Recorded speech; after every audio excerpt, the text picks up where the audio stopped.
Hola, on se retrouve aujourd'hui pour une nouvelle vidéo qui est ma vidéo préférée de l'année. Je vous avoue qu'en 2024, la vidéo Corée est une vidéo qui m'a vraiment plu à tourner.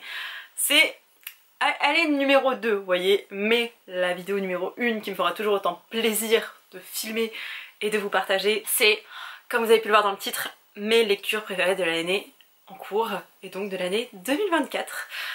Je vous dis directement qu'il y a 12 romans qui ont été de véritables énormes coups de cœur. Des fois il y a des suites de sagas donc je serai assez brève. Et il y en a 12 autres que j'aime aussi beaucoup.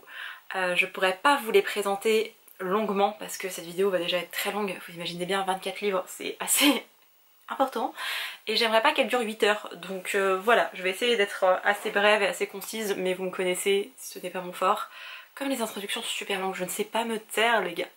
Bref, on va commencer maintenant.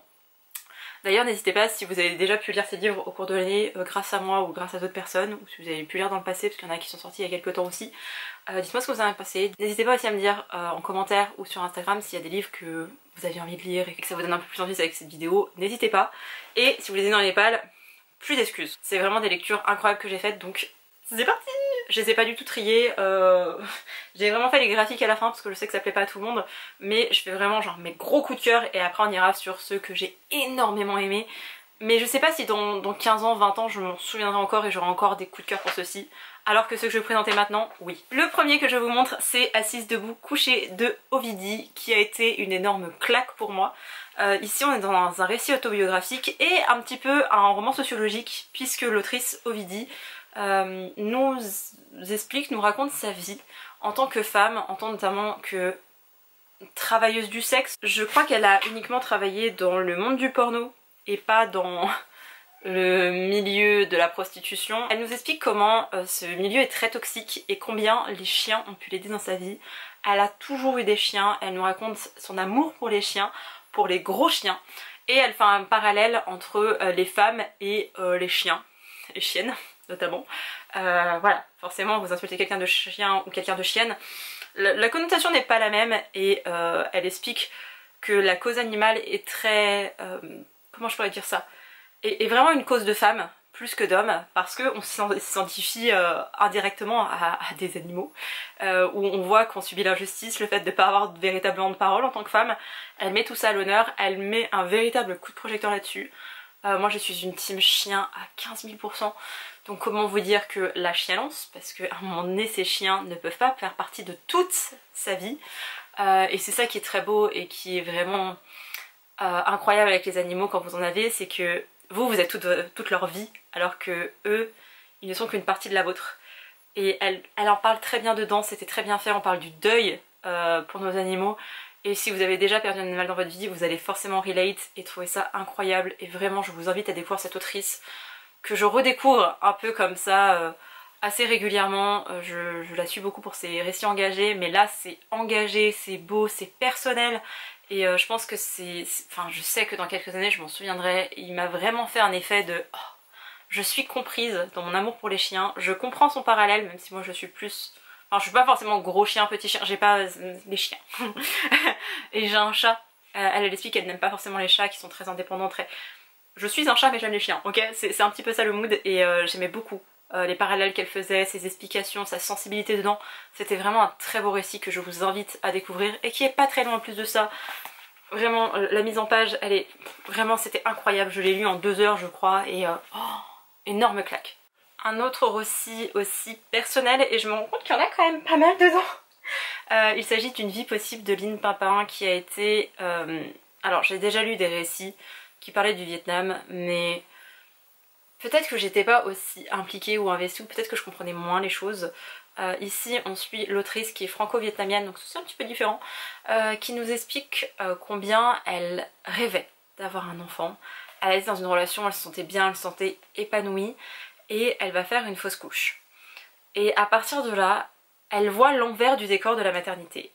Et elle voit comment on est traité en tant que femme, en tant que future mère, et comment vous perdez ce statut-là du moment où vous faites une fausse couche. Donc elle explique aussi toute la violence médicale qui est présente, tous les termes utilisés qui manquent de sensibilité, qui sont très bruts, qui sont impersonnels.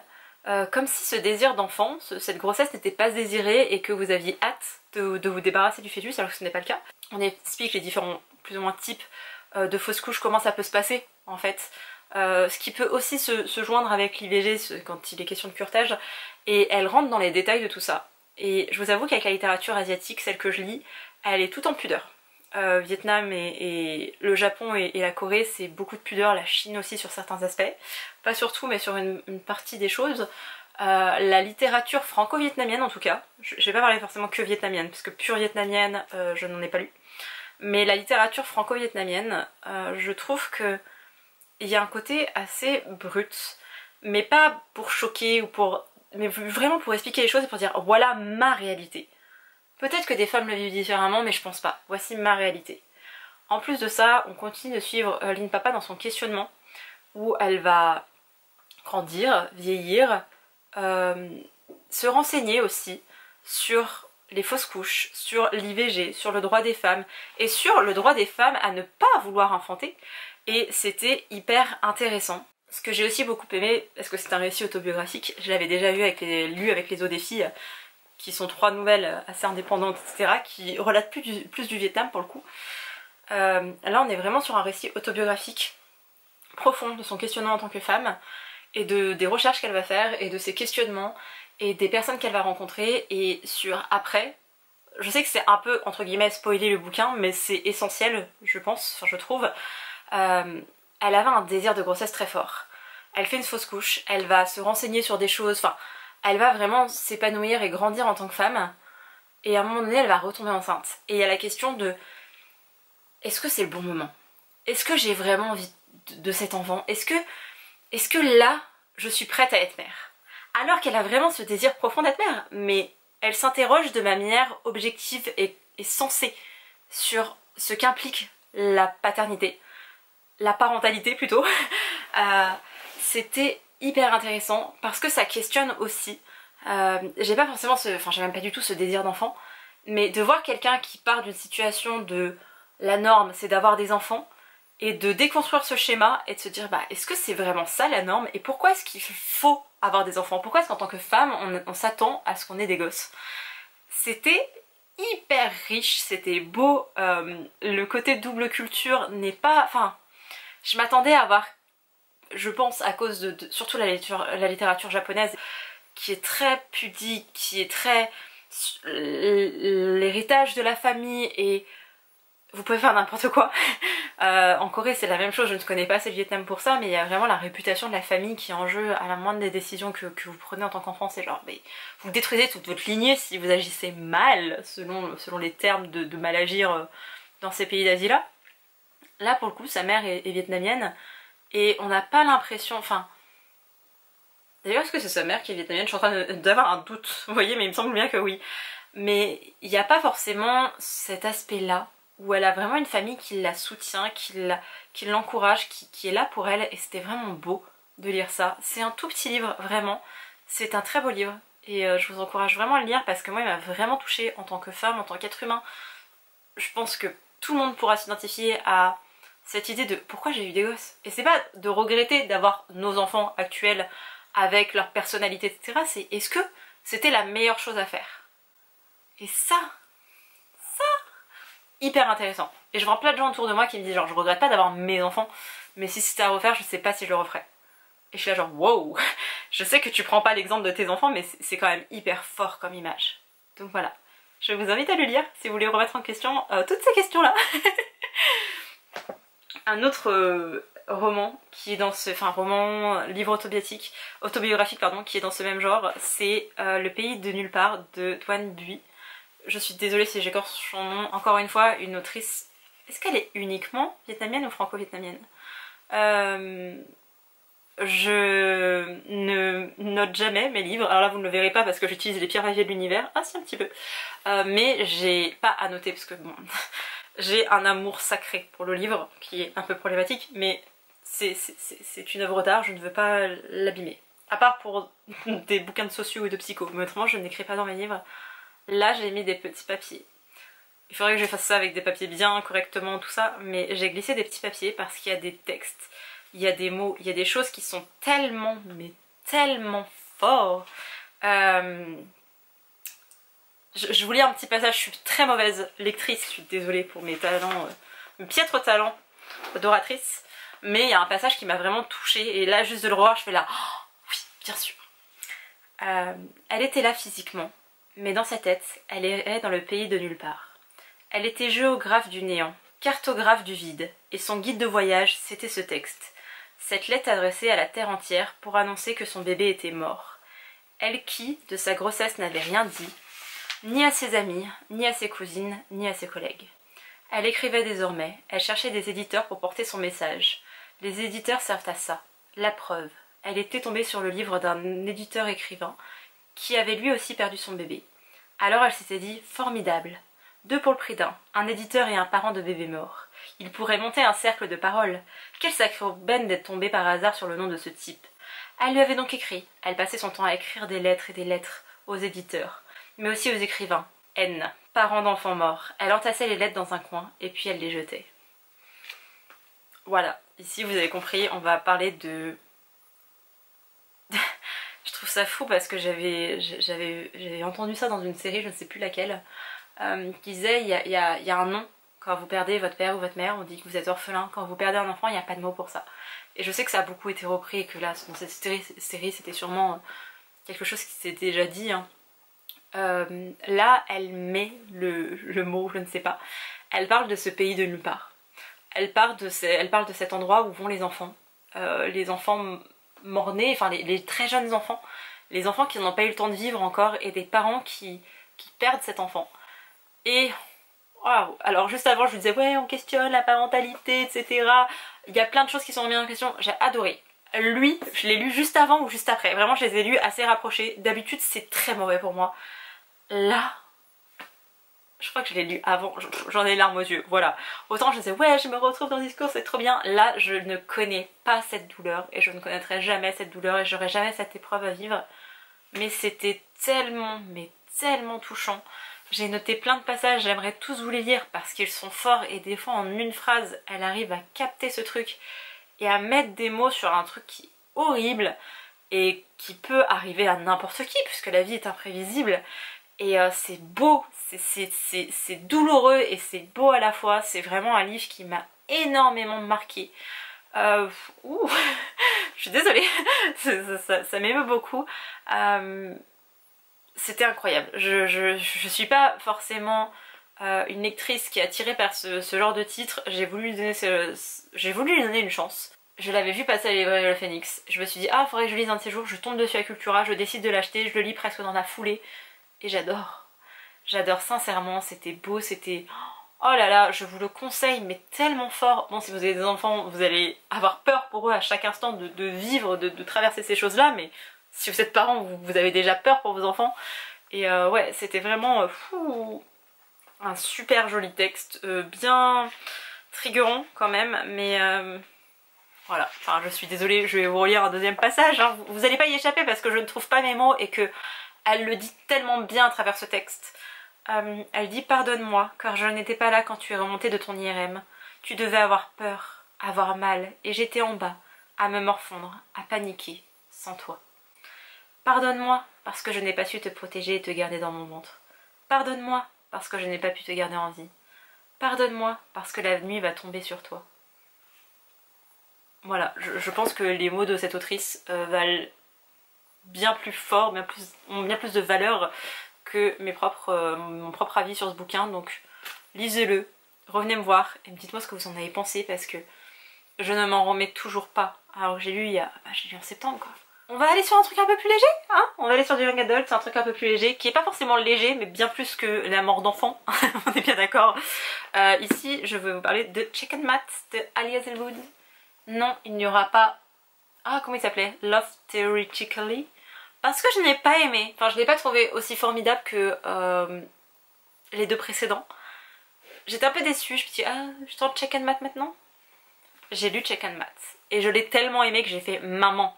Je sais que c'est du young adult, ça fait longtemps que t'en as pas lu, mais là je me permets de te le conseiller, de te le mettre entre les mains et de te dire lis-le. Ma mère l'a lu. Ma mère je lui conseille plein de livres, ok, elle me dit ouais il faudra que tu me les donnes à l'occasion, etc. Là elle l'a lu. Quand c'est validé par maman Pauline, ça veut dire beaucoup. Déjà quand je passe le cap de je vais le faire lire à ma mère, ça veut dire beaucoup.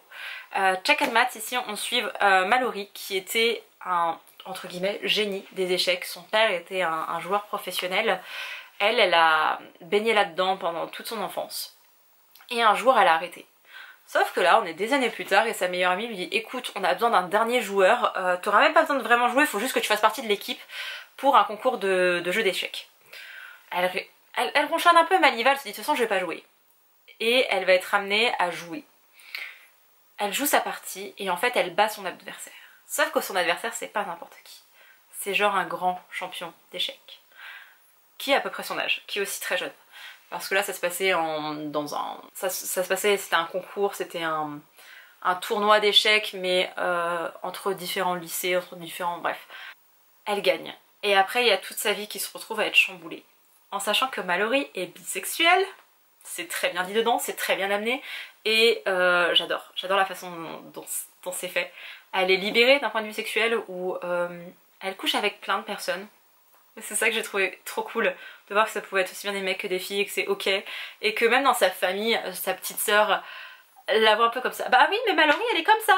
Et t'es là genre bah ouais. Dedans vous avez une scène, je crois que je me les avais filmée en vlog parce que je me souviens d'en avoir parlé à quelqu'un qui n'était pas genre un ou une amie, genre vraiment à quelqu'un de une communauté. Il y a une scène de repas entre Mallory, ce garçon dont j'ai oublié le nom, Nolan. Incroyable, hilarante. Ils sont chez elle, la scène, c'est la scène la plus lunaire que j'ai pu voir dans mon existence. Je ne sais plus quel passage je sais, par contre je sais que je l'ai sur mon téléphone, j'avais pris en photo la scène avec la page pour être sûre de pouvoir retourner dessus pour la relire et me remarrer parce que je pense que même hors contexte, j'exploserais de rire. C'est drôle, c'est fort parce qu'on pourrait se dire ah bah oui c'est juste un truc d'échec. Non, il y a un véritable lien avec son papa. De même que sa mère est malade, a une maladie, je crois que c'est de l'arthrose ou de la polyarthrite.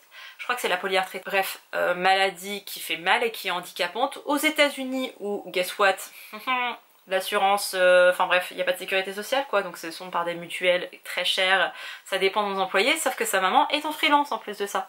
Donc mère très intelligente, très investie, mais qui a une maladie chronique handicapante, qui fait qu'elle n'a pas forcément les moyens, enfin même qu'elle n'a pas les moyens, et c'est sa fille qui fait un job, je vais dire périscolaire, ça paraît très bizarre comme ça, elle bosse en parallèle de ses études, enfin en lycée, et elle a revu ses ambitions à la baisse, de se dire je ne vais pas à la fac parce que mes sœurs ont besoin de moi, parce qu'elle a 2 petites sœurs, parce que ma mère a besoin de moi, parce que j'ai besoin de payer ses traitements et qu'il y a besoin de payer les factures qui s'accumulent. Je n'ai pas ce privilège de pouvoir me permettre de faire des études, je n'ai pas le droit de rêver à ça. Donc on parle aussi des rêves, de la réalité, de comment est-ce qu'on voyait les choses et comment la réalité vraiment nous frappe et nous dit bah non, c'est pas toi qui décides véritablement, il y a plein d'à côté, et de combien elle se bride aussi sans même qu'on lui ait rien demandé. Et c'est un truc où je relate très fort aussi, mais vraiment c'est un roman adolescent hyper frais, hyper intelligent, on aborde plein de choses, on va parler de la sexualité de Nolan, très intéressante aussi, j'ai adoré lire ça. Nolan est un personnage que je trouve incroyable, qui n'est pas parfait mais comme Mallory, et c'est ça que j'adore chez Lee Hazlewood, c'est qu'elle sait écrire ses personnages, elle sait faire des romans addictifs, elle sait faire, en fait elle est vraiment douée là-dedans. Je l'ai adorée en romance adulte, je l'ai adorée en young adult contemporain. Je peux pas dire que c'est qu'une romance parce qu'il y a beaucoup trop de choses pour que ce soit qu'une romance. Et j'ai toujours Bride qui est du Billy de la Bitlitz en fait, qui est un roman vampire et loup-garou. Non, je crois que c'est que loup-garou, en plus je vous dis des bêtises. J'ai hâte, parce que je sais que cette autrice c'est une valeur sûre pour moi. Avec les années c'est devenu mon autrice, l'une de mes autrices préférées. Parce que Jian Gang, elle est, je pense, aussi numéro 1. Mais voilà, c'est... En fait j'ai envie d'écrire un bouquin qui soit aussi bon que celui-là, qui soit aussi frais, aussi novateur et à la fois simple. Et il est pas parfait, il y a des choses que j'ai moins aimées, et c'est ce que j'aime dans un roman, c'est qu'il soit pas parfait. Il est parfait de par son imperfection, et c'est ça que j'ai adoré, et je suis obligée de vous le conseiller parce que il plaira à tout le monde. Franchement, il plaira à tout le monde. Peut-être que vous n'avez pas un énorme coup de cœur comme moi, mais il vous plaira. Un autre roman young adult, et oui, il y en a. J'ai lu This Time It's Real de Han Yang, qui a été un énorme coup de cœur. alors qui m'a aussi beaucoup trigger et qui m'a provoqué une crise d'angoisse que je n'avais pas eu depuis des années, mais c'était plutôt par rapport à mon vécu, pas forcément, enfin c'était en lien avec l'histoire, mais ça me faisait écho à mon vécu. Ici, on va parler d'une jeune fille qui s'appelle, je ne sais plus, Elisa, qui est d'origine chinoise, qui a vécu presque toute sa vie aux États-Unis et qui doit revenir à Shanghai pour le travail de ses parents qui ont, je sais plus dans quel domaine ils sont, mais bref, qui sont très pris par leur travail, notamment sa maman. Sa maman est une femme ambitieuse, etc. C'est trop bien. Elisa, elle a une petite sœur aussi, et un jour, l'école lui demande, enfin, rédaction quoi, on dit qu'elle doit écrire, je ne sais plus si c'est un souvenir, enfin bref, quelque chose qui l'a émue, qui lui a fait plaisir, ou je ne sais pas ce que c'est exactement l'intitulé de sa rédaction, je m'en souviens plus. Elle décide d'écrire un texte qui parle de ô combien son petit ami est formidable. Sauf que Elisa n'a pas de petit ami. Elisa, son devoir a tellement plu qu'il se retrouve sur les plateformes de l'école, et son devoir a tellement plu qu'il est relayé de partout sur les réseaux sociaux. Bon, c'était à l'époque de Twitter. Vous ouvrez Twitter, vous ouvrez Instagram, où vous avez son texte de partout. Elisa, elle est très contente, jusqu'au jour où son rêve est de devenir écrivaine. Un jour, on la contacte par mail en disant bah écoutez, on a adoré votre article, votre texte nous a beaucoup touché. On aimerait que vous fassiez partie de notre magazine en tant que rédactrice. Elle est hyper contente, hyper émue, elle se dit qu'elle met un pied dans le milieu artistique, créatif. Elle se fait un plan jusqu'à ce que la rédactrice lui dise et il faudrait à nouveau avoir des histoires sur votre copain. Et peut-être qu'on pourrait le rencontrer. Oh shit. Elle est dans la merde, elle n'a pas de mec. Mais, quelques jours plus tôt, lors d'une rencontre parents-élèves, je crois, si je ne dis pas de bêtises, elle a fait connaissance. Non, elle savait déjà qu'il existait, je ne sais plus comment est-ce qu'il s'appelle, et je... Ah non, ça va, c'est pas un nom chinois. Elle l'a croisé, notamment, elle a entendu une conversation avec Kaz. Kaz, qui est un jeune homme chinois, qui est notamment, qui est dans son lycée de riche, hein, parce qu'il y a de l'argent quand même, et en même temps il est acteur. C'est un jeune acteur prometteur, vraiment, on t'arrive pas d'éloge sur lui, et à la surprise d'une conversation, notamment avec sa mère, et là elle se dit il a besoin d'avoir une échappatoire, il doit redorer son blason parce que sa réputation a été un peu tachée, un peu salie par quelque chose qu'il a fait, qui n'est rien de grave, ok? Dans les pays d'Asie, surtout l'Asie du Sud-Est, vous faites un petit truc, vous êtes mal vu. Donc là, il est pas mal placé, mais ça pourrait mal tourner pour lui. Il est embêté, mais bon, il s'est dit que le temps allait passer, qu'on allait oublier ce genre de choses, sauf que ce petit, entre guillemets, scandale, ça passe pas. Et Elisa, elle est pas bête, elle se dit, il a besoin de quelqu'un, et moi j'ai besoin de quelqu'un. Elle va faire un PowerPoint, les gars, pour expliquer à Kaz pourquoi est-ce qu'il devrait être son faux petit ami, les avantages qu'il a, et les inconvénients qu'il peut avoir, parce que c'est pas forcément une fille facile, Elisa. C'est une contrôle freak, elle est addict au contrôle, j'étais là, oui, merci Elisa. Et j'arrivais à relate à toutes ces situations, parce que j'étais là, mais bien sûr que j'aurais agi quand même, mais bien sûr que c'est ça la logique. Et après, même Kaz ou d'autres personnes dans son entourage, je crois qu'ils la remettent, entre guillemets, à sa place, dans le fait de, tu peux pas tout contrôler dans la vie. J'ai eu la même réaction qu'elle, j'étais là genre, qu'est-ce qu'ils me disent, mais bien sûr que si, je peux tout contrôler dans ma vie. C'était vraiment un bouquin qui m'a énormément parlé, qui m'a fait rire. On parle de drama chinois dedans, puisque l'acteur Kaz, enfin le héros Kaz est acteur, et notamment dans des dramas. À un moment donné, Elisa, elle est en famille avec ses parents et sa petite soeur en train de regarder un drama, et il y a genre la petite soeur et les parents qui se rendent dire « Oh, il est pas mal ce garçon, et machin, ah oui, ça a l'air d'être un mec bien !» Et elle l'aimait pas trop en plus de ça, donc c'est un peu genre « Vous le connaissez pas !» Bref, c'était drôle, c'était frais, différent de Check and Math.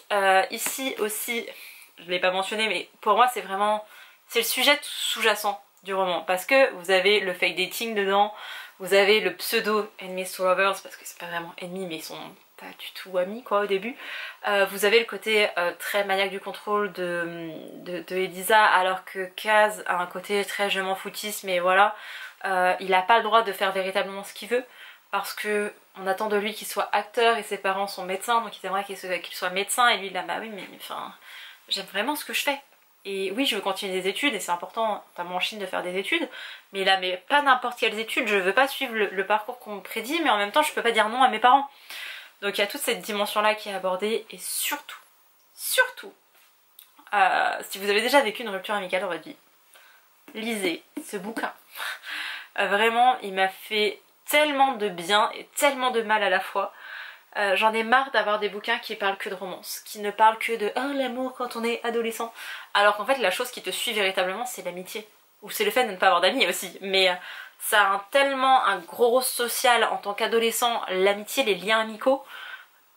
Bah, je trouve ça choquant de voir des livres young adult où les amis n'existent pas, où c'est une bande d'amis, mais on voit la dynamique du groupe et pas du tout individuellement comment ça se passe entre chacun d'eux, ce que je trouve très dommage. Là, Elisa, elle a quitté les États-Unis pour venir en Chine, donc elle a quitté ses amis, notamment sa meilleure amie avec qui elle faisait plein de choses, avec qui elle était proche, et petit à petit on voit leurs liens qui commencent à disparaître, et surtout on voit comment Elisa... alors il y a le décalage horaire, certes, mais il y a aussi l'effort que vous mettez dans une relation, pour ce coup-ci amicale, mais il y a vraiment l'effort que vous mettez dans une relation. Et le manque d'effort que vous pouvez mettre à certains moments, et le fait qu'il y a d'autres gens autour de vous. Et c'est le cas d'Elisa, où en fait elle voit que sa meilleure amie, bah, elle est petit à petit en train de la remplacer. Et elle ose pas dire qu'elle est blessée et que son amie lui manque, parce qu'à chaque fois elles ont entre guillemets des bonnes excuses pour pas forcément se parler. Et c'était beau, tout est dedans, et c'était merveilleusement bien fait. Dans mon carnet de lecture, j'ai fait une double page sur ce livre tellement je l'ai aimé, j'ai noté des citations. C'est très beau, ça aborde l'adolescence avec justesse, ce qu'on voit pas si souvent que ça. Et je vous avoue que le côté américain et chinois, qui n'est pas forcément ma culture préférée ou celle que je connais le plus, c'était très intéressant, c'était beau, c'était frais les gars, mais je me suis vraiment, mais littéralement marrée. J'avais ouvert le bouquin un après-midi en mode vas-y je vais juste zioter, j'ai bouffé je crois 80 pages, j'avais envoyé à une copine des morceaux du bouquin en mode regarde c'est trop toi, c'est reprends-moi. Mais vraiment, mais on parle de drama, enfin je sais que c'est pas comme les dramas coréens que je regarde tout le temps, mais je regarde certains dramas chinois et il y a des trames narratives qu'on retrouve assez régulièrement, enfin ça revient un peu pareil, mais comme en Corée, comme au Japon, ils ont chacun leur petit truc. Là, c'est un peu construit comme un drama chinois. Le génie Anyang, j'espère qu'elle va être à nouveau traduite en France. Mais si jamais il y a son... non, peut-être pas son dernier, son avant-dernier. Enfin, je sais pas, elle écrivait un truc fantasy. Donc voilà, fantasy, fantastique, je ne sais pas trop. Mais son dernier qui parle d'adolescence, il est dans ma wishlist. Et je vous avoue, je ne sais plus le nom du titre. Je le veux. Je veux le très fort. Je viens de me souvenir que je l'avais pas mis dans ma wishlist alors que je le voulais, mais... je le veux très fort ce livre, ok? Je vais pas trop m'attarder sur les deux livres qui vont suivre parce que dans ma vidéo Corée j'en parle énormément, mais je ne peux pas ne pas les mettre ici puisque il y en a un qui est genre le livre préféré de mon année et surtout le livre que j'aurais aimé écrire, j'aurais aimé être l'autrice de ce bouquin, c'est l'un de mes romans préférés au monde, les gars. Donc bon, si vous avez vu ma vidéo sur la Corée vous savez, il s'agit du Grand Magasin des Rêves de Lee Mi-hye. En gros, ici, on est dans un univers où on suit Penny qui va intégrer le Grand Magasin des Rêves. On est dans un univers où tous les humains, vous, moi, quand on s'endort, on arrive ici. On arrive dans une sorte de ville parallèle, enfin de monde parallèle.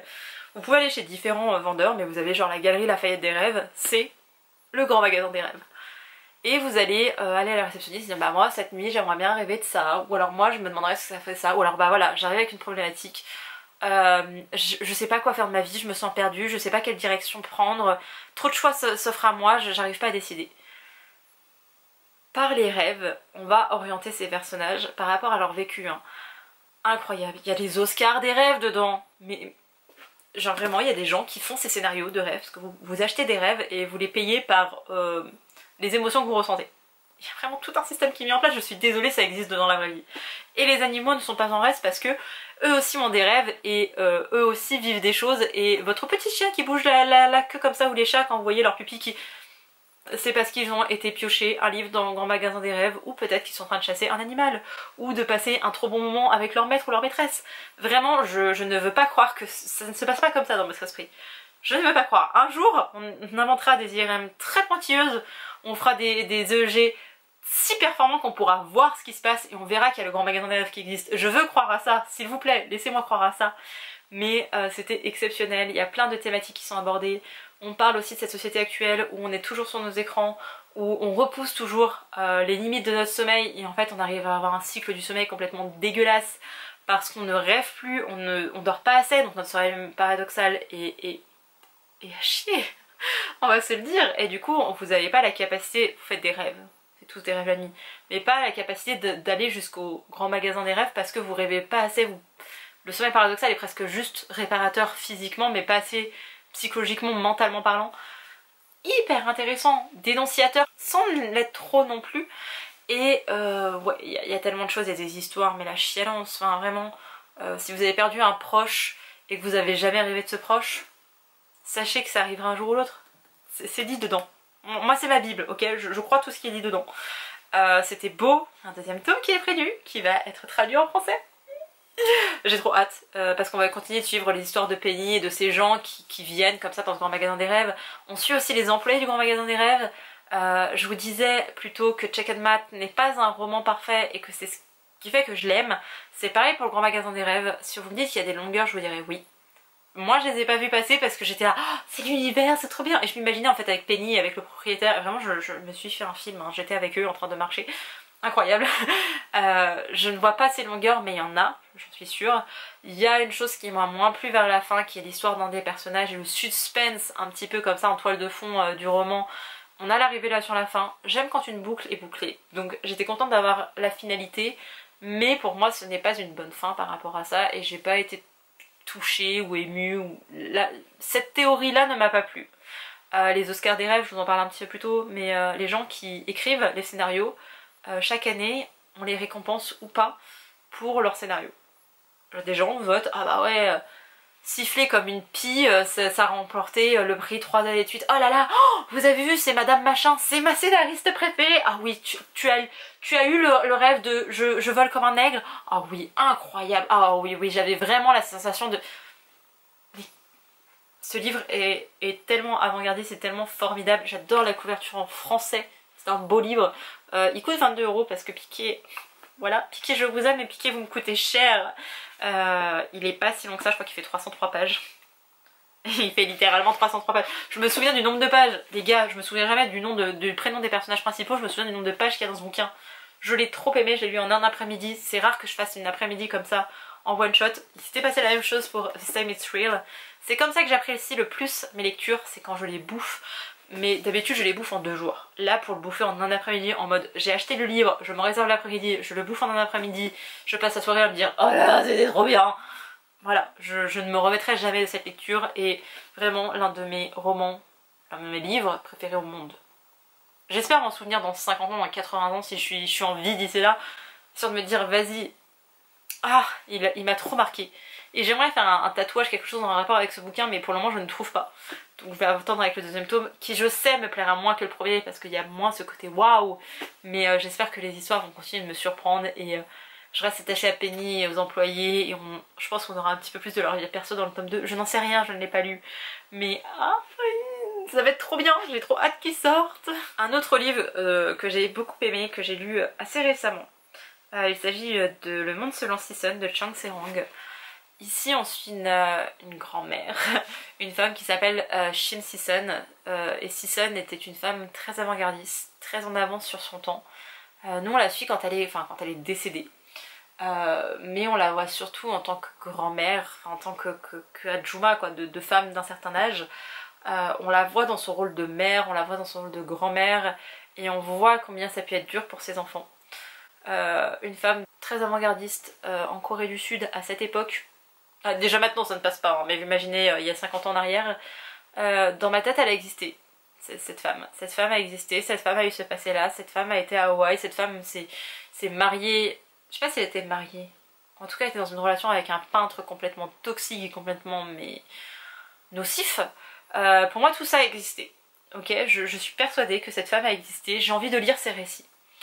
C'est engagé, c'est féministe, on parle de la situation à Hawaï, on parle de ces personnes, pourquoi il y a autant de Coréens à Hawaï. Il y a plein de choses. J'adore le fait que l'une des petites filles voit sa grand-mère en tant que mamie et pas en tant que oh, c'est Shim Sison, alors que ses enfants, ses propres enfants la voient comme ça. J'aime le fait que cette femme mettait souvent en avant ses enfants, ses filles, plutôt que son fils. Parce que elle savait que la société était faite pour les hommes et que lui il n'aurait pas de mal à avoir confiance en lui et avoir une réputation et avoir une vie, alors que ces filles elles en baveraient toujours plus dans la vie parce que ce sont des femmes. C'est hyper avant-gardiste, l'autrice est très engagée, elle fait une note de fin, un mot d'autrice très fort et j'espère que Charleston traduiront d'autres ouvrages de cette autrice parce que c'était incroyable et que je veux la lire dans d'autres registres, enfin toujours dans des récits sud-coréens, mais déjà dans cette histoire elle m'a convaincue, ça a été un énorme coup de cœur, il y a plein de choses, plein de thématiques qui sont abordées. Je vous renvoie à ma vidéo Corée parce que j'ai mis tellement de cœur à cette vidéo et j'en parle plus longuement de ce bouquin, mais j'ai adoré et je vous le recommande vraiment beaucoup. Et si vous ne savez pas par quoi commencer la littérature asiatique, celui-ci, franchement c'est une valeur sûre. Après si vous aimez ou vous aimez pas, mais au moins vous saurez un peu à quoi vous attendre de la littérature sud-coréenne contemporaine, notamment écrite par des femmes. Du coup plus engagée, plus... Lisez de la littérature coréenne écrite par les femmes mais vraiment contemporaine, c'est la clé parce que, même moderne, c'est la clé. Parce qu'il y a plein de choses qui se passent, les femmes prennent de plus en plus de place en Corée du Sud, dans une société très patriarcale, et c'est très fort. Et il y a plein de choses qui sont abordées là-dedans qu'il faut lire. On est toujours dans ma partie livre préféré de l'année, mes méga coups de cœur, mais on va aborder la partie graphique. Je vais pas être trop longue parce qu'il y a beaucoup de choses que vous avez déjà vues, notamment dans la vidéo Corée. Mais j'ai besoin d'en parler quand même, j'ai besoin que ça fasse partie de cette vidéo. Le premier que je vais vous citer, c'est Hmong de Vicky Lee Fong. J'espère ne pas l'écorcher. Moi j'ai découvert ce peuple, les Hmong, qui est un peuple issu, je sais pas, originaire d'une partie de la Chine, mais qui a été rejeté par la Chine. Et qui a ensuite migré vers d'autres pays d'Asie dont j'ai déjà oublié. Je crois que c'est le Cambodge, hein. Je ne sais plus. Bref, c'est un peuple qui a essayé de migrer un peu de partout. Et à chaque fois, il s'est fait rejeter. Si bien que maintenant, il y a très peu de Hmong qui... Enfin, c'est des traditions très ancestrales, et c'est vraiment... Enfin, c'est un pur respect des traditions, c'est... entre guillemets lourd de porter la culture Hmong parce qu'il y a beaucoup de choses à faire. Mais ça fait partie des origines de cette autrice qui nous parle du fait qu'elle a vu ses parents s'habiller et quand elle était petite elle se prêtait au jeu, puis en grandissant son frère et elle je crois n'avait plus envie de se prêter à tout ça, et c'est en vieillissant qu'elle se rend compte de l'importance de savoir d'où on vient pour aussi savoir où on va.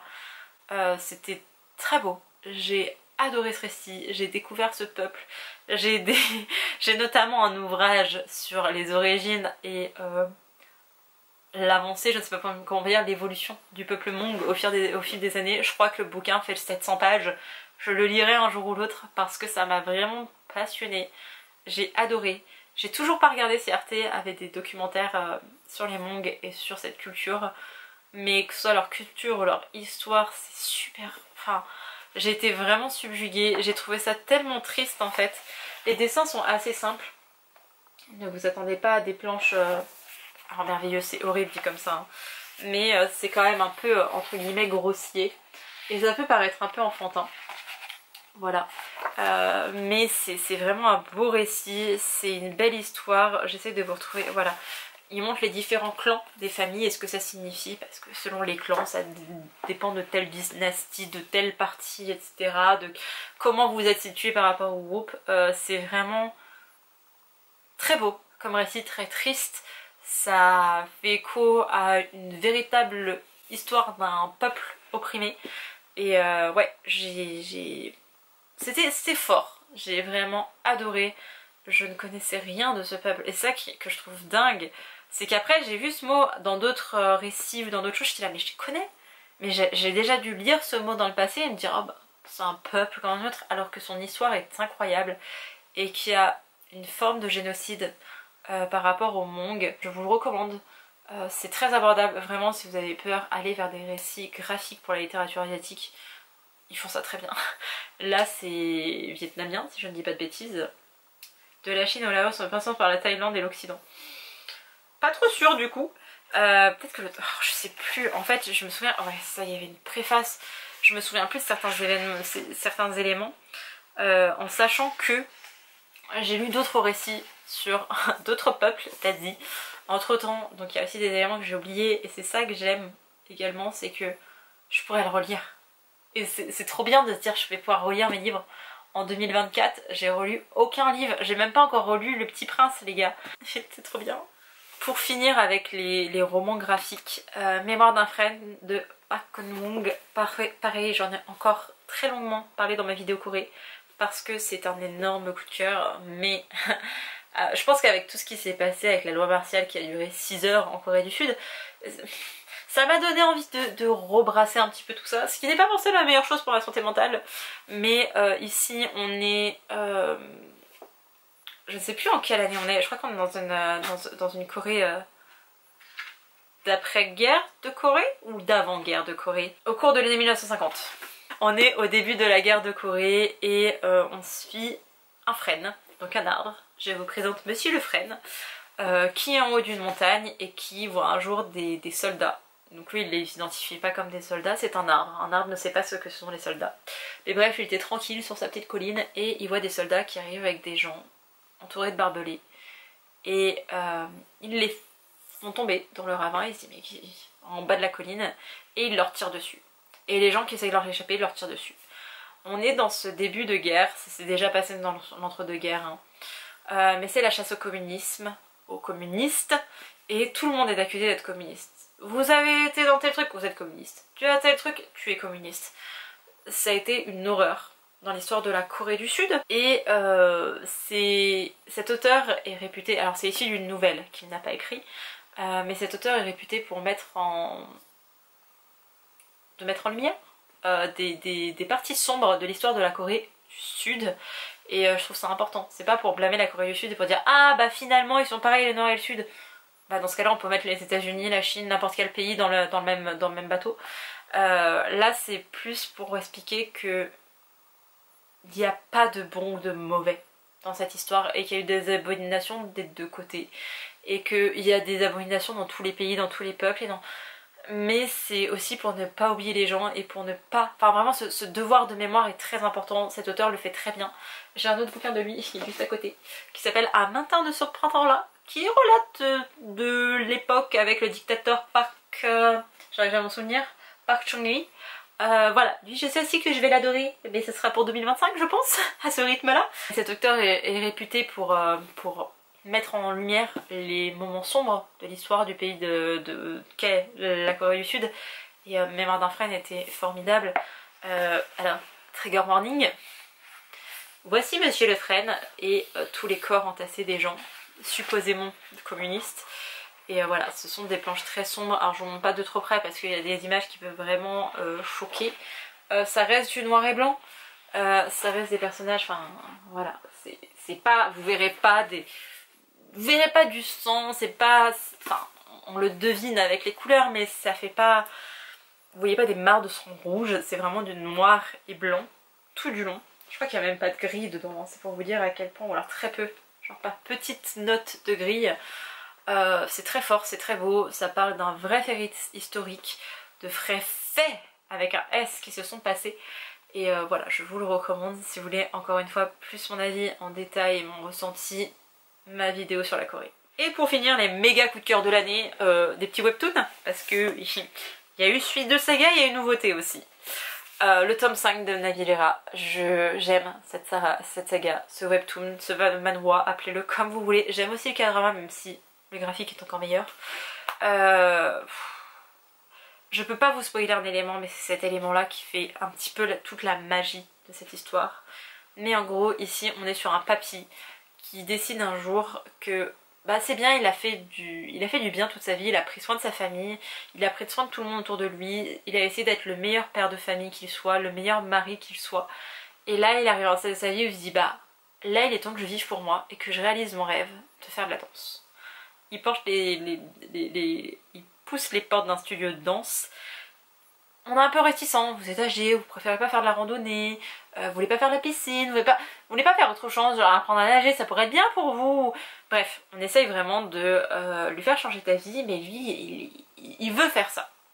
Le prof de danse est assez sceptique et il se dit On a aussi Sharok, je crois, si je ne dis pas de bêtises, qui est un jeune homme qui s'est blessé au genou et qui n'a pas pu danser pendant un certain temps et qui est passé entre guillemets à côté de son rêve.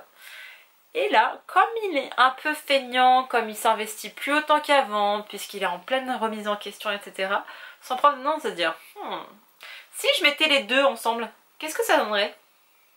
il va mettre les deux ensemble pour pas forcément créer un duo, mais pour que lui puisse reprendre goût véritablement à la danse, pour qu'il se bouge le popotin et qu'il arrête d'avoir peur que son avenir soit derrière lui, en sachant que toute sa vie il a voulu faire de la danse dans un niveau professionnel.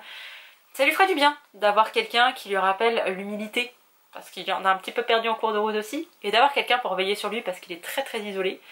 Et lui, du coup, il aurait un prof particulier et un jeune qui ne va pas mâcher ses mots et qui va pas se dire ah oui il est âgé, il faut pas y aller trop fort. Non, t'as envie de danser, c'est ça. La danse c'est de la discipline, la danse classique dans ce cas-ci, c'est de la discipline, c'est de la rigueur, c'est de la précision, c'est comme ça, c'est pas autrement. Et il va pas lui faire cadeau. À des moments il a un peu pitié du papy, mais là, ouais mais en fait il a envie d'être danseur ou pas. Et le papy lui-même dit mais apprends-moi ce que c'est. Et voilà, moi c'est un énorme coup de cœur cette saga, je vous en ai très souvent parlé parce que je l'aime de toute mon âme les gars. J'achète ce livre aux gens autour de moi. C'est un livre que j'achète comme ça un petit peu à tout le monde, que je distribue à tout le monde parce que je l'aime tellement. C'est un peu comme si c'était mon bébé, c'était moi qui l'avais écrit, parce que je pense que je l'aime même plus que certaines de mes œuvres. Ça. Je pense que je l'aime même plus que certaines de mes œuvres parce que j'ai aussi le côté détachement, mais et tout est bien abordé dedans. On voit la société sud-coréenne, on voit l'importance de la réputation, l'importance de la famille. Un père qui va aller danser, sa femme elle est là, mais qu'est-ce qui lui arrive à cet âge là, mais qu'est-ce qu'il va faire? L'un de ses fils est très sensible et du coup il se dit mais qu'est-ce que j'ai pu rater, il s'est peut-être passé quelque chose dans la vie de mon père, j'ai pas été un bon fils. Incroyable. Et un deuxième de ses fils, un autre de ses fils, même sa fille, mais sa fille est un peu moins réticente, mais un autre de ses fils ne supporte pas l'idée que son père puisse faire de la danse. Il va mettre un juste au corps, il va mettre un tutu, puis il va aller... Et t'es là, waouh, les clichés! Il aurait manqué juste qu'il parle de mes sexualités et on était dans le cliché pur et dur. Mais là, c'était vraiment tellement, mais tellement beau.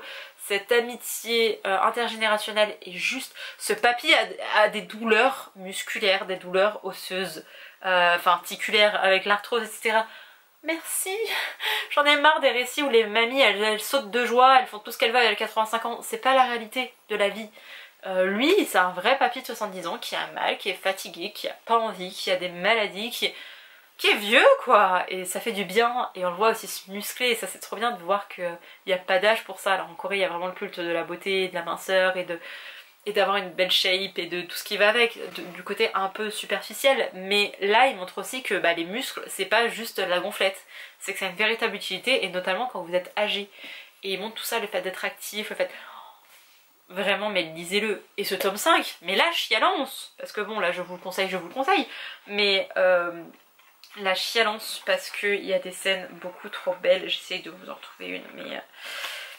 Le papy et les jeunes qui dansent. Je sais que c'est pas la plus belle planche de ce tome 1, mais moi de les voir tous les deux danser, de voir tout ce que... Oh, je suis désolée de chialer. Cette planche m'a tellement fait chialer les gars. Et il y a tellement de passages qui sont beaux là-dedans parce que les chapitres sont toujours construits de cette façon. Genre premier chapitre c'était « Ce n'est pas grave de pleurer quand c'est douloureux ». Bah oui, faudrait le rappeler. Donc ça commence toujours par un petit texte comme ça avec des petits dialogues qui sont par la suite repris dans le texte. Je vous le rappelle ici aussi, c'est un manhwa, c'est une sorte de bande dessinée en Corée qui sont initialement publiées sur internet, donc on appelle ça des webtoons. Donc voilà, ce sont des sortes de bandes dessinées, donc vous les lisez comme une bande dessinée. C'est colorisé, ce ne sont pas des mangas. Quand ce sont des mangas, je vous le précise. Là c'est un manhwa. Donc voilà, bref, la chialance. En plus je suis tellement empathique de tous ces personnages que je pleure comme si ça m'arrivait à moi. J'aime trop cette saga et ce tome 5 a été un énorme coup de cœur. Le premier et le 5 sont mes préférés et cette année on a pu lire le 5, enfin découvrir le 5. J'ai découvert cette année La Manche Rouge de Dopamine Creative Soom et de Mikong Kang.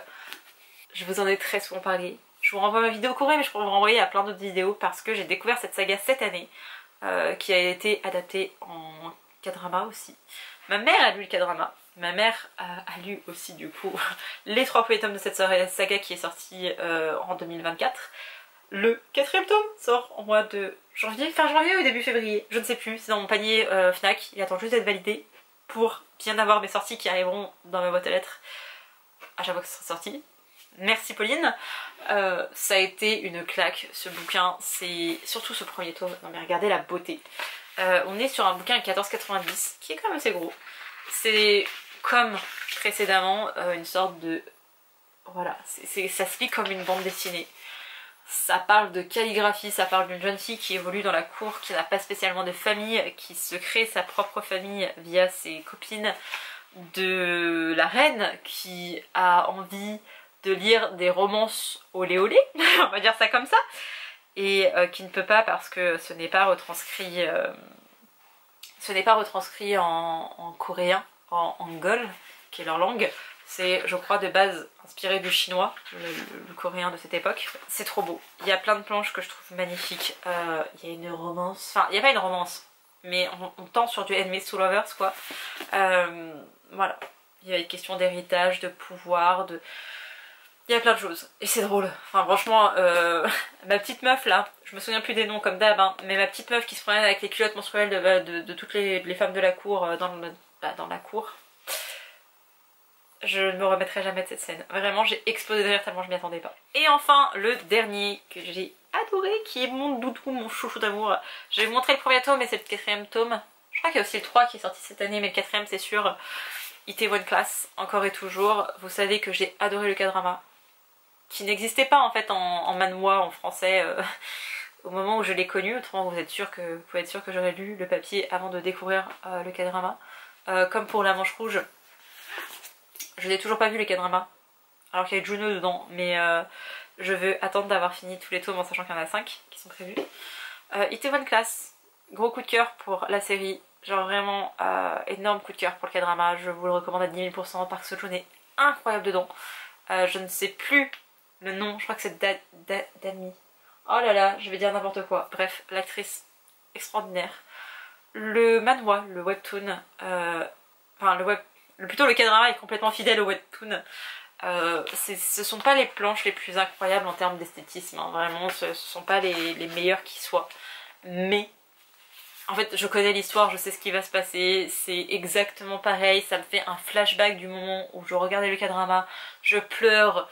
On rit pas trop en fait dans ce webtoon là, mais je pleure avec les personnages, je suis content avec eux, j'ai fausse joie avec eux aussi de oh, trop bien, ils remontent la pente. Pauline, souviens-toi dans le K-drama, c'est vrai qu'il va leur descendre. je suis frustrée avec eux, je hurle à l'injustice avec eux, et voilà, je vous montre le tome 1 parce qu'il faut l'acheter, il faut le lire. Encore une fois, je crois qu'il est pas cher, c'est chez Kotun, je crois qu'il est à 15 € aussi. J'avais acheté aussi en coréen parce qu'à l'époque il n'existait pas en français. Maintenant on a la chance de l'avoir traduit. Et j'ai vu que le 5e tome sortait genre fin 2025. J'espère que ce soit faux et qu'ils vont avancer le tome. Mais c'est possible que ça sorte que fin 2025. Je suis triste parce que j'aime trop redécouvrir cette histoire via le manhwa parce que j'ai tellement aimé le K-drama et j'ai envie de le regarder. En fait à chaque fois j'ai envie de re-regarder le K-drama. Je lis un tome et je suis là, ah non, attends d'avoir fini tous les tomes en papier avant de regarder en drama.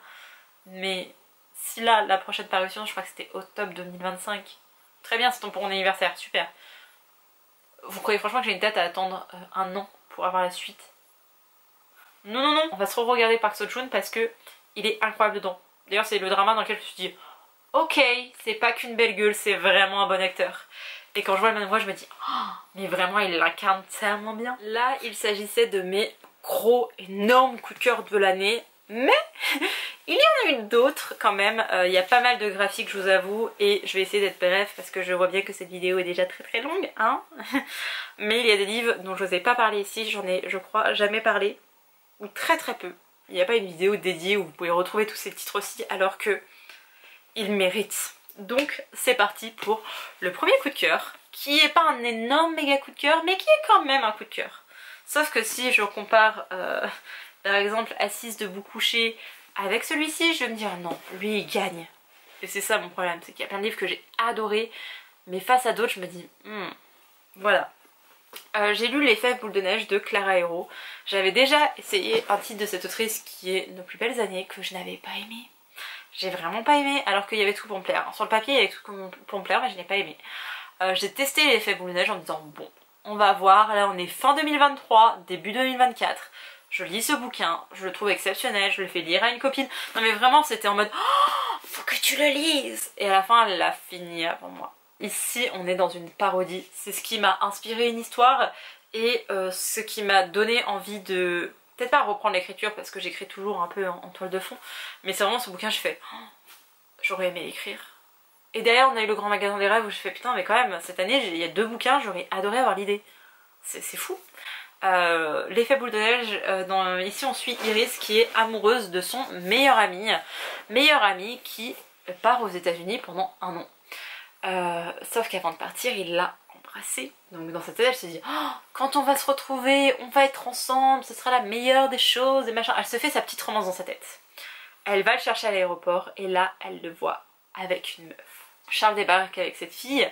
Sauf que Iris, quand elle avait été à l'aéroport, elle avait demandé à son ami, au frère de Charles qui s'appelle Alex, s'il ne pouvait pas l'accompagner à l'aéroport, parce que je crois qu'elle n'avait pas le permis ou qu'elle ne conduisait pas ou que sais-je. Donc lui il assiste à ça en direct et tout le monde sait que Iris était amoureuse de Charles. Tout le monde savait, tout le monde était au courant. Même Charles, finalement. Et elle est effondrée et elle en parle à Anastasia, sa meilleure amie, et elle lui suggère quelque chose de mais Charles il a un grand frère, pourquoi est-ce que tu sortirais pas avec Alex? Parce que comme ça tu pourrais rendre jaloux Charles. Alors Iris au début elle trouve ça complètement barjot, elle se dit mais elle est folle celle-là. Elle en parle à Alex et Alex se dit bah ouais pourquoi on ferait pas ça? Fake dating? Genre vraiment t'es en train de me proposer de rendre ton frère jaloux, tu serais d'accord? Genre t'as quoi à y gagner? Il accepte et elle est là non bien sûr que non. Sauf que Jude, la copine de Charles, fait partie du voyage. Normalement ils vont dans un chalet, ils fêtent Noël en famille etc. Et elle va faire partie de cette troupe alors que depuis toujours c'est Charles et Iris qui sont meilleurs amis, qui sont inséparables, qui s'adorent, qui font tout ensemble.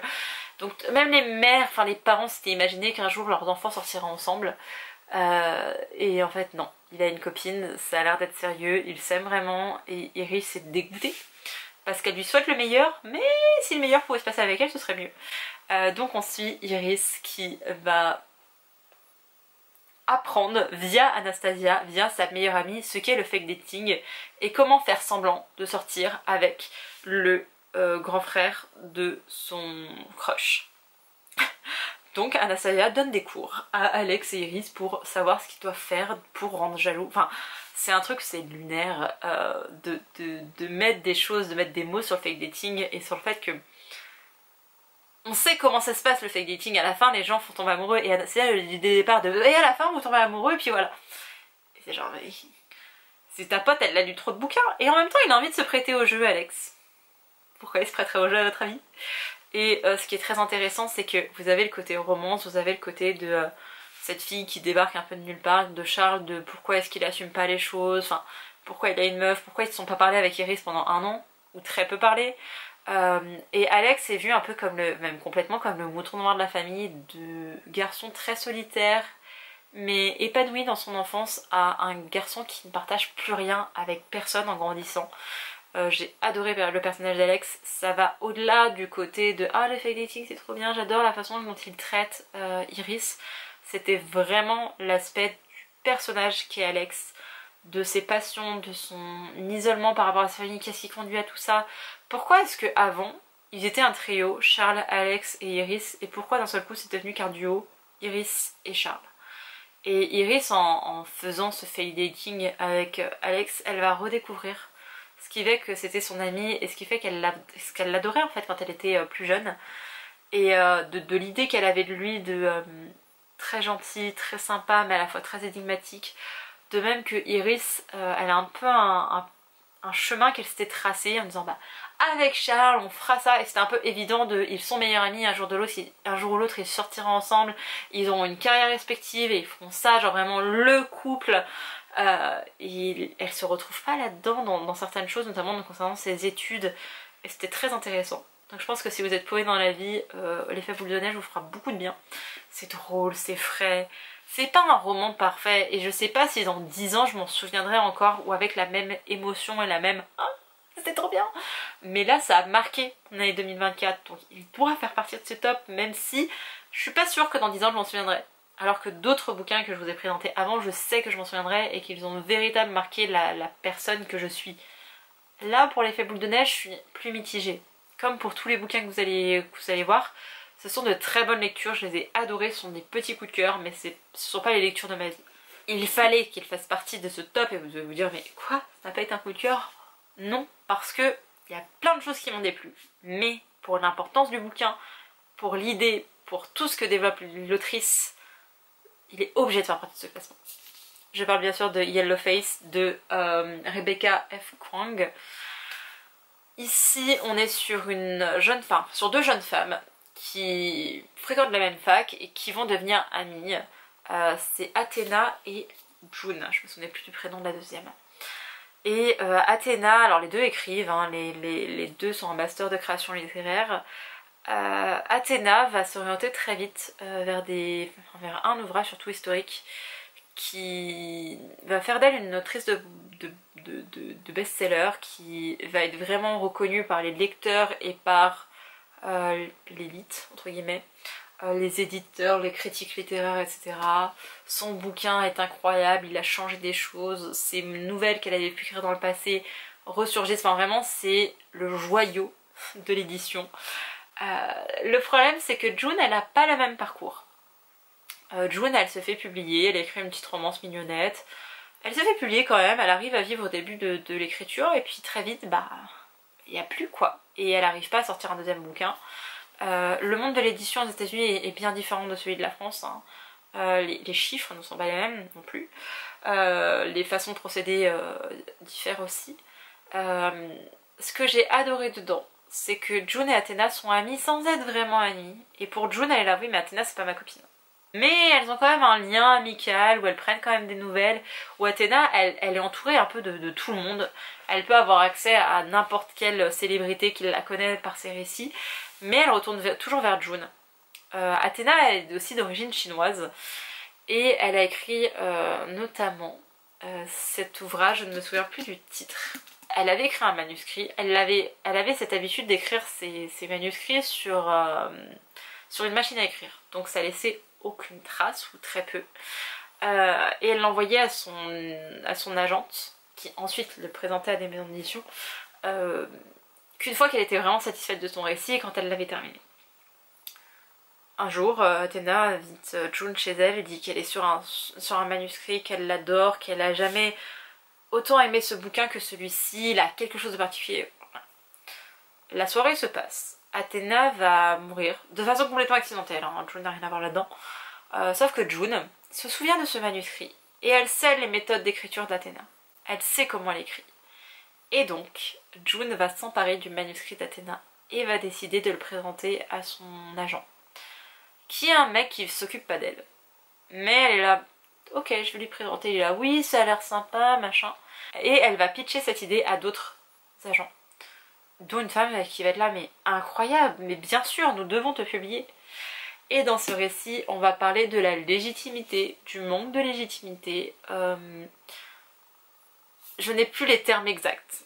Là, je vous avoue que je filme ça le soir, je n'ai pas tous les termes en tête, j'en ai oublié une partie, je suis désolée. On va parler de ces auteurices blanches, qui décident d'écrire sur des sujets qui appartiennent à d'autres ethnies, à d'autres cultures, qui font référence à des faits historiques qui ne les touchent pas de par leurs origines.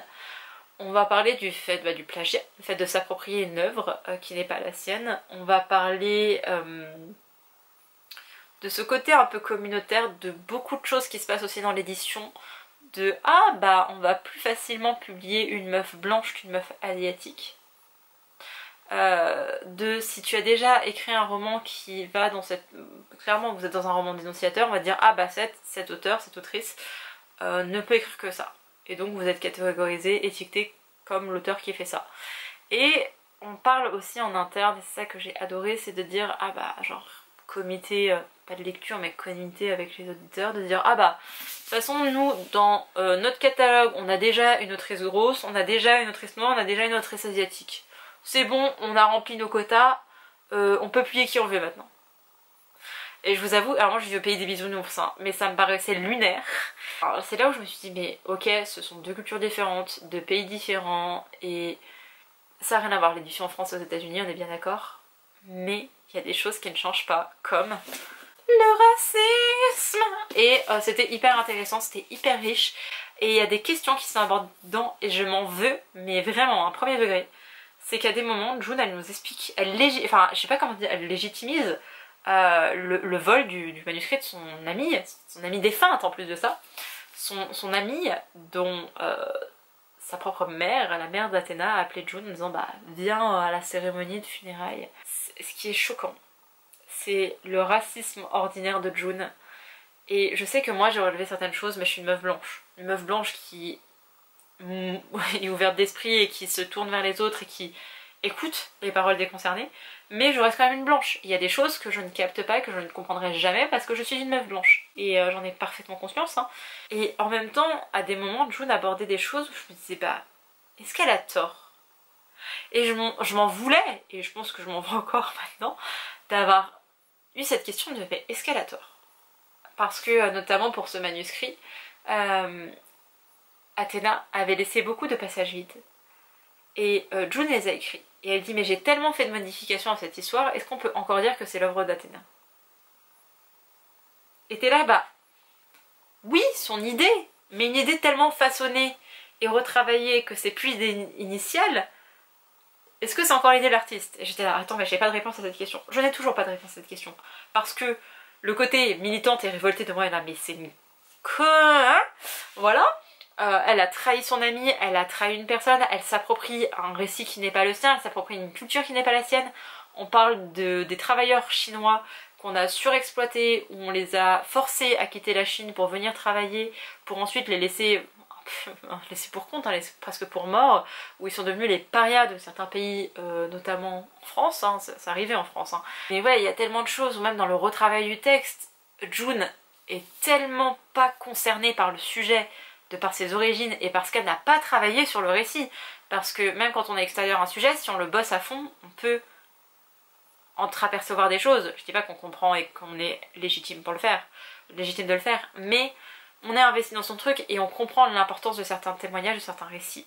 Là, June est tellement détachée du texte et de l'idée et de manière par rapport à ses origines, elle peut pas être... Elle est complètement détachée de tout ça. Elle est tellement déconnectée de la réalité que ça en devient mais ridicule. Le bouquin initial et ce qu'il dénonçait et ce qu'il montrait, elle l'a détruit.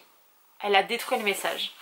De même qu'elle va décider d'adopter un pseudo, June, qui a une consonance asiatique. Et elle va jouer sur cette ambiguïté.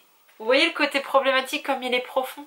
C'est que de base tu peux dire ok c'est tordu, mais ok. Et il y a plein de choses où on tombe dans du tordu, Ce livre m'a dérangée, et ce livre m'a questionnée, et ce livre je l'ai adoré autant que détesté. Parce qu'il est dérangeant. Véritablement je sais pas, je suis pas à l'aise avec ce bouquin. J'ai pas du tout aimé la fin, il y a des trucs où je trouve que ça part trop loin, que l'autrice aurait pu aborder d'autres thématiques, ou alors pas d'autres thématiques, mais de creuser plus d'autres thématiques, ou de mettre l'accent sur des choses. Et il y a plein de questions laissées sans réponse. Et il y a plein de choses qui ont été juste pointées du doigt et c'est tout. Et c'est là l'intelligence de l'autrice, parce que je me dis qu'elle a dû faire ça pour qu'on puisse avoir une opinion là-dessus et qu'on n'oublie pas que ça, c'est la réalité, que ça a pu arriver et que ça arrivera encore. Et que le monde de l'édition est pourri. Mais ça représente aussi, c'est à l'échelle de notre société, hyper intéressant, hyper dérangeant. Je l'ai adoré, mais en fait je pense que dans 10 ans je m'en souviendrai encore, mais je ne sais pas si dans 10 ans j'arriverai à me dire ah ouais dans tel truc quand il se passe ça. Je vais oublier certains éléments au fur et à mesure des années et des autres lectures que je vais faire. Et je suis pas sûre que ouais dans 10 ans, si j'ai oublié certaines choses, je suis pas sûre que ce livre me touchera autant. Ou me fera autant de... Je sais pas, je pense qu'il y a une partie du message que j'arrive encore à percevoir et j'adore le bouquin. Mais c'est parce que j'ai plein d'exemples en tête. Et qu'un jour j'oublierai tous les exemples de tout ce qui se passe dans le bouquin. Et je me dirais ok, l'idée du bouquin c'était ça. Et je sais pas si je le relirai. Honnêtement je n'en sais rien. Je peux pas vous dire oui ou non là pour le coup. Je vais être brève sur les deux romans autobiographie pour l'un d'eux qui vont suivre. Parce que j'en ai déjà parlé longuement dans ma vidéo Corée. Cette année j'ai adoré Monsieur Han de Hwang So-kyung. Vraiment adoré, déjà adoré découvrir un vieil homme coréen. C'est un auteur, enfin vieux, je sais pas s'il est vieux, mais c'est pas un auteur contemporain. Enfin si contemporain mais pas moderne, enfin bref, on va pas jouer sur les mots mais il a pas 20 ans quoi. C'est un homme qui écrit ce récit sur un homme qui s'appelle Monsieur Han, c'est complètement fictif hein. Cet homme est un homme qui est rejeté de tous parce qu'il a une apparence sale et négligée, il est âgé, il prend pas soin de lui, il mange pas etc. Il habite dans un petit immeuble et les gens de son immeuble veulent le mettre à la porte. Et en même temps ils ont pitié de lui, donc il y a une relation un peu bizarre entre eux. Très vite on apprend qu'il décède et on va parler de son... Enfin, on va voir un homme qui débarque dans sa vie et qui dit « Ah mais vous savez pas tout ce qu'il a fait cet homme ». Et c'est ça la force de ce récit, c'est que vous pouvez juger quelqu'un. C'est très simple de juger quelqu'un, de dire « Bah regarde, si tu ne travailles pas à l'école tu vas finir comme cette personne » ou « Regarde ces SDF » ou « Regarde ces gens qui se droguent » etc. C'est simple de juger cette partie-là d'une personne sans prendre en considération tout ce qui a pu lui arriver. Et ce récit parle de Monsieur Han, qui était un médecin, qui était gynécologue en Corée du Nord, notamment au moment de la guerre de Corée. Et tout ce que ça implique en termes de guerre, de service militaire, de la médecine, des coups d'état, enfin des coups d'état, pas forcément des coups d'état tels qu'on entend, mais des coups faits par l'État, par la Corée du Nord, par les dirigeants, par les autres militaires. Un roman incroyable, j'avais jamais lu un bouquin pareil, je l'ai lu cet été, enfin l'été dernier du coup, et ouais. Il m'a vraiment beaucoup marqué et je peux que vous le conseiller parce qu'il était formidable. Et vraiment pour avoir pour avoir un peu plus de mon avis et pour avoir un peu plus mon ressenti etc. Je vous renvoie ma vidéo Corée. Mais je l'ai vraiment adoré. Tout comme celui-ci, Pleurer au supermarché de Michel Zauner. C'est un roman, enfin c'est un livre autobiographique, un roman autobiographique de l'autrice qui est américano-coréenne. Son père est américain, sa mère est coréenne. Elle vit, parce que c'est son histoire, hein. Elle vit encore aux États-Unis et elle nous raconte l'histoire de sa famille et notamment de sa maman qui a eu un cancer du côlon si je dis pas de bêtises, et qui en est décédée. Très grand warning là-dessus. Elle nous raconte avec justesse l'histoire son histoire, comment elle a vécu ces années collège, lycée avec une mère très dure, très stricte et qui en même temps ne disait pas ses sentiments et si elle l'aimait, si elle était fière d'elle, etc. Qui était très pudique, mais qui faisait passer son amour notamment par la nourriture. C'est très culturel aussi en Corée, hein. On voit des morceaux de son histoire en Corée parce qu'elle ne parle pas coréen, Michel Zauner, en tout cas à l'époque elle ne parlait pas au coréen. Et elle allait voir sa grand-mère, ses cousines qui elles ne parlaient que coréen. Et on voit le portrait de sa mère avec sa famille en Corée, comment elle agissait et comment elle était aux États-Unis. Et c'était un super beau récit, vous allez pleurer, j'ai vraiment pleuré. Il y a des longueurs, il y a des choses où j'ai trouvé ça un petit peu plus lent, il n'était pas parfait mais il était très beau. Je sais pas quoi penser de la couverture, j'aime bien le fait qu'elle soit sobre et qu'on voit de la nourriture notamment. Mais voilà, je sais pas trop quoi en penser. On suit aussi la tante de Michel. Qui est la sœur du coup de sa mère et qui est très présente. On voit comment est abordée la question de fin de vie, de maladie en Corée. Et ouais, c'était vraiment très beau. Je vous l'ai dit, hein, la chialance, hein, mais c'est un très beau récit. Il y a un autre livre que je n'ai pas en ma possession qui n'est pas du tout de la fiction, je vous le mets quand même à l'écran. Il s'agit de Quelque chose de Taïwan, qui est une sorte de guide sur Taïwan, sur ce pays. Je revendique la notion de pays dans le cadre de Taïwan, ce magnifique pays d'un point de vue historique, d'un point de vue culturel, d'un point de vue gastronomique, d'un point de vue des arts. On réexplique bien que ce qui fait que Taïwan n'est pas considéré comme un pays, c'est juste des arrangements financiers et on n'a pas envie d'être ennemi avec la Chine. L'auteur est un véritable passionné, il est marié à une Taïwanaise et il a découvert la culture taïwanaise de par sa femme et de par le fait de vivre dans ce pays. Et il nous donne des bonnes adresses, des petits tips, et il nous fait aussi voir Taïwan sous le regard. Alors lui est français, et il explique ce qu'il trouve ça important de noter, de mentionner en tant que français qui irait à Taïwan ou qui voudrait découvrir Taïwan. Et il nous fait aussi partager des opinions, des avis de ses amis taïwanais qui parlent de tout ça. Mais je vais vous faire un petit peu un condensé de tout ça et vous expliquer pourquoi moi j'aime Taïwan et comment j'aime Taïwan et qu'est-ce qui est quand même important de notifier.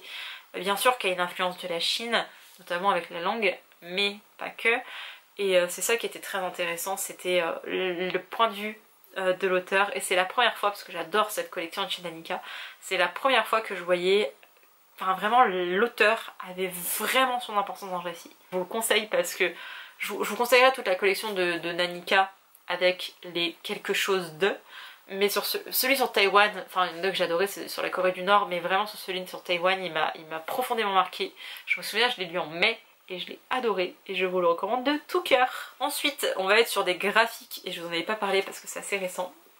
Daro-chan de alors Lemon Haruna, c'est chez Le Lézard Noir. Ce livre je l'ai vu il y a des années, mais vraiment ça fait au moins 3 ans. J'ai vu une photo des libraires du Phénix qui disait genre lisez-le, je ne sais plus le contexte.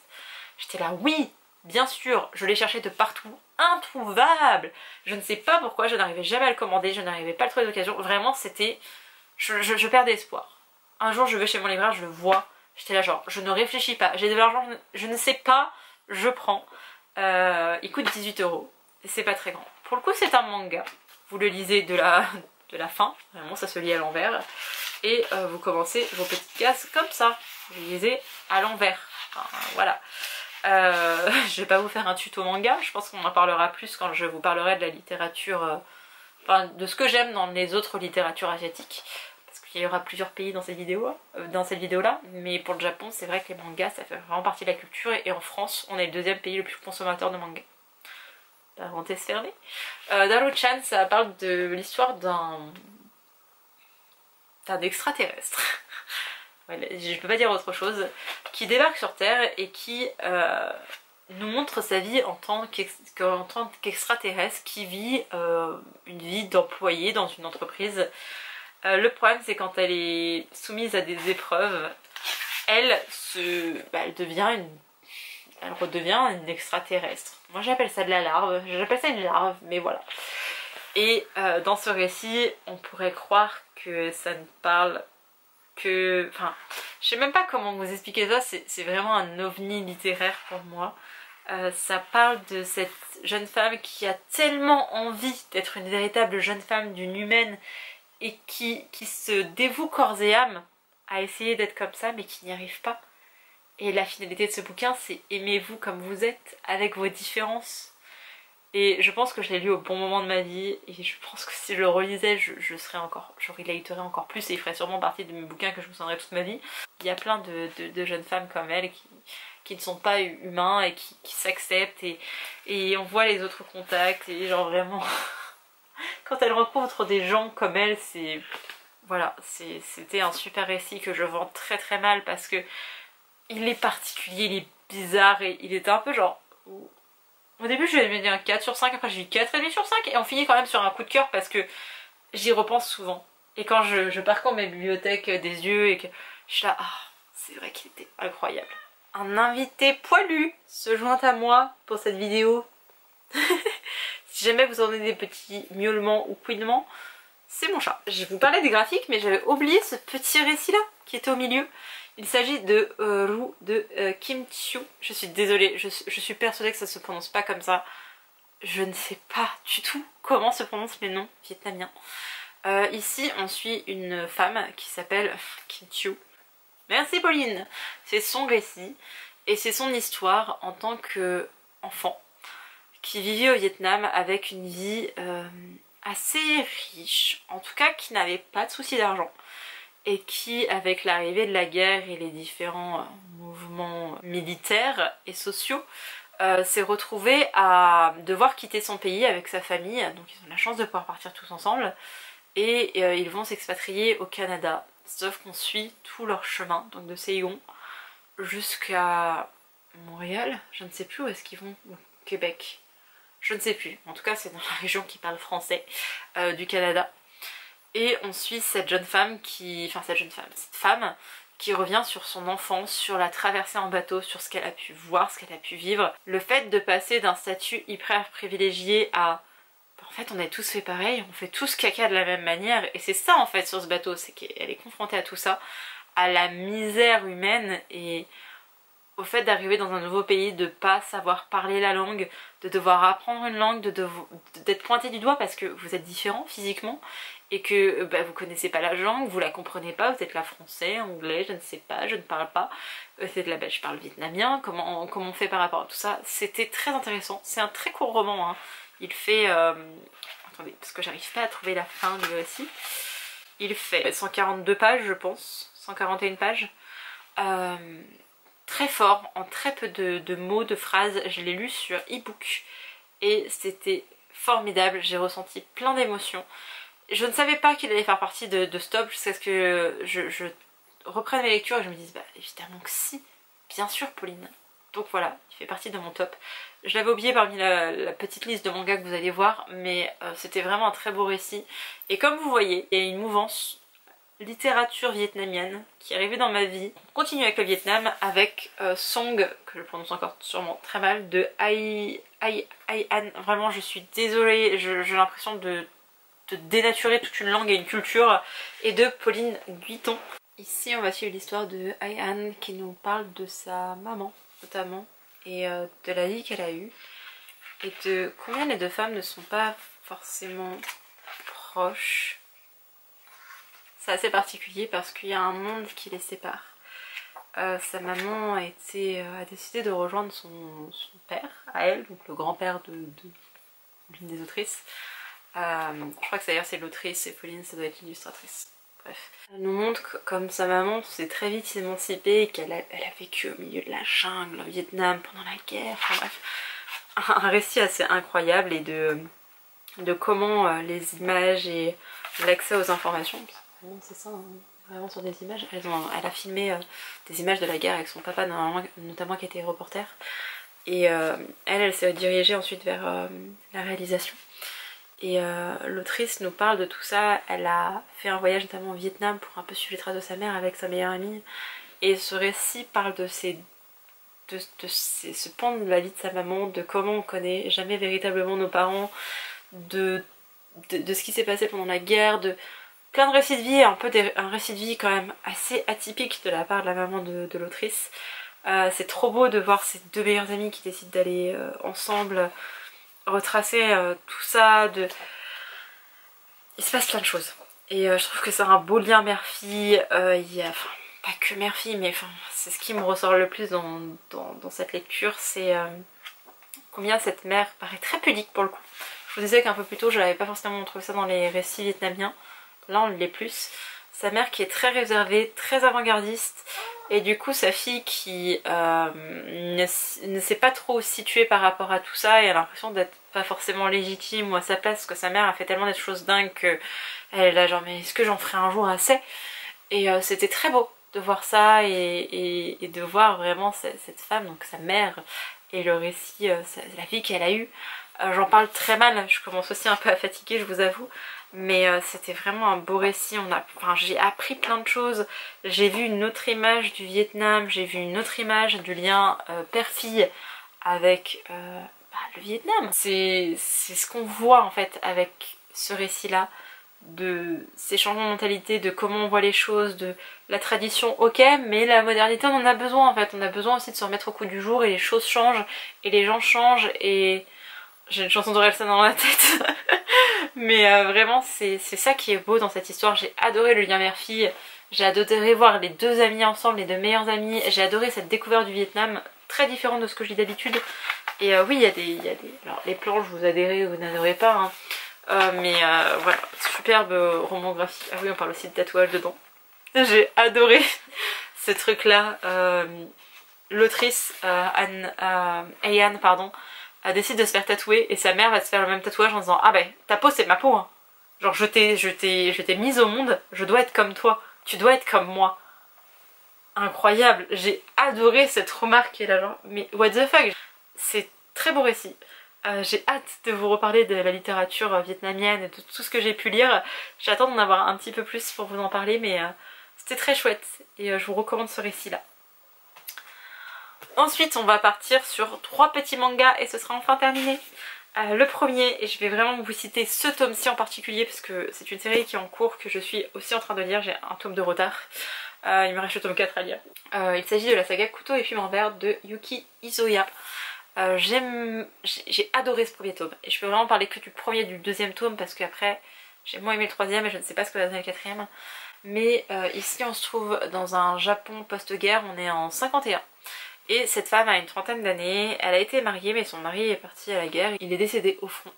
Et il y avait un arrangement familial pour que sa sœur épouse, je crois, le frère, enfin bref, quelque chose comme ça, ou épouse ce garçon, je ne sais plus exactement. Sauf que ça ne va pas se passer comme ça, et cette femme, même si elle a 30 ans, va lui proposer d'épouser ce garçon qui en a 19, si je ne dis pas de bêtises. Elle doit épouser ce garçon, elle accepte, mais elle est désolée pour lui, parce qu'elle a bah ouais, mais en fait, moi je ne pourrais pas te garantir la vie que tu espères, je pense pas que je serai en capacité d'avoir des enfants, j'ai rien à t'offrir. Cette femme travaille dans un restaurant et elle ne peut pas être chef. Alors elle est tout juste respectée par ses collègues. Elle ne peut pas être chef parce que c'est une femme.